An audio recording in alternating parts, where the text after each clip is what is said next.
Happy Thanksgiving to all of you, and man, I don't even know what to title this video. I guess I'll just title like the Thanksgiving Day Bears disaster or something, because what transpired in the very last drive of this game, I couldn't believe it. I was literally screaming at the TV, I was like, what the hell are you doing? What the hell is this?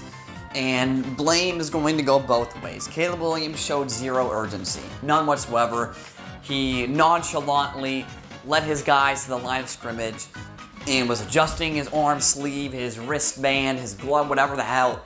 He was, calm, and you need to be urgent, but you need to be calm, but you need to have a sense of urgency. He didn't have it, and he's one of the reasons they lost this game. Matt Eberflus needs to be aware of the clock, needs to be aware that his quarterback is not getting his guys set on the line of scrimmage in a quick and orderly manner. So what do you do as a coach when there's like 20 seconds left in the game and your quarterback is not hustling your guys to the line? You call your final timeout.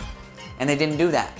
Eberflus didn't do that. Caleb Williams didn't do that. He didn't have, the wherewithal to get the play off quick, get a quick little throw, and take the field goal. Because at that point, you're at what? You're at like the Lions' 40-something yard line.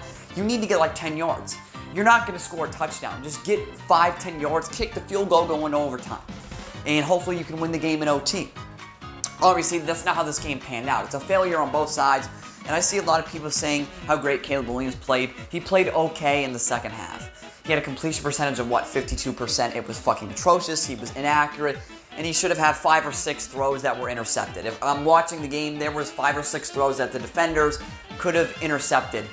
And, they just didn't haul it in. And let's be honest, I know this sounds like an excuse, but the Lions have a second-string defense right now. Every player is basically fucking injured.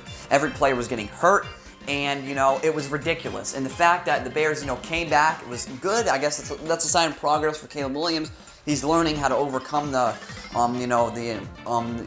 getting deficits. He's going to need to get used to that being, on the Chicago Bears, because they tend to get in some fucking holes early in the game. So we'll see if he can continue to be that way and, lead his team back in the games. But, I wouldn't say he played a good game. I wouldn't say he played great. He played okay. He had an okay second half. His first half was garbage. It was unacceptable. He played like a high schooler in the first half, and he played like a serviceable quarterback in the second. He had a couple decent throws, like the one over the middle for the touchdown. He had some good pocket movement in that one. He had some decent pocket movement in this game, but also the problem with him is still he holds on to the ball forever. My lord, this guy cannot throw it quick. He doesn't understand. He can't process defense quick enough. That's the thing. He can't read coverage. And he needs extra time. He needs that extra 2 to 3 seconds to be able to read the coverage and to be able to process where his guys are going to be and where the defense is going to be. That's not good for an NFL quarterback. That's terrible processing speed. When you need 5 or 6 seconds to throw the football, to get the ball out of your hands, there's fucking trouble on the horizon. And he showed flashes today, but flashes for me aren't fucking good enough, because it's not showing what you're fully capable of. It's showing what you may be capable of in the future, but there are shitty quarterbacks that fucking showed flashes of potential and were shitty. Let's be honest. Let's keep it $1.50. So I'm not going to act like Caleb Williams played good. I'm not even going to say he played bad. He didn't play a good game. He didn't play a bad game. It was mediocre at best. His first half is what bogged it down. If he played good in both halves, then I'd be saying he played great. But no, his first half performance completely negated anything he did in the second half, because he was so shit in the first half, it didn't even really fucking matter. He had 13 passing yards in one half. Oh, but he ended the game with 250-something.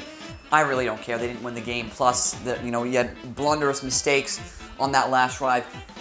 Back to Matt Eberflus. This guy is a moron. This guy is seriously an asshole. I don't understand how this guy is employed by an NFL team. What does he do? He's not a good defensive coach. He's not a good offensive coach. What does he do? He's not a leader of men. He has no sort of capability of being a head coach. I wouldn't even make this guy an assistant or a coordinator. He's not really good at anything specific. And he's not a leader of men, so there's no point. He can't lead a locker room of grown men. So, he would be good in college, a Charlotte, or some really fledgling program like FAU, or some program that's not really good, like a Eastern Michigan, some fucking team that wins 4 games a year. He'd be a great coach that wins 4, 5, 6 games a year in college. This guy's not even close to being an NFL caliber coach. He never knows how to manage the game and manage the clock. He doesn't understand basic game situations. That's the fucking problem with him. That's his main problem, is he has no idea what the fuck he's doing. He doesn't know how to coach. So why is he coaching at the NFL level, and what qualifications did he have previously that would have led him to get this job? I don't even know. I never heard of the guy until he took the fucking coaching job for the Bears. So he must have had some sort of resume that the Bears were swindled and fooled by and said, yeah, this is our guy for the future. Our coach is going to lead us to the Lombardi Trophy. No, that's not the case. All right?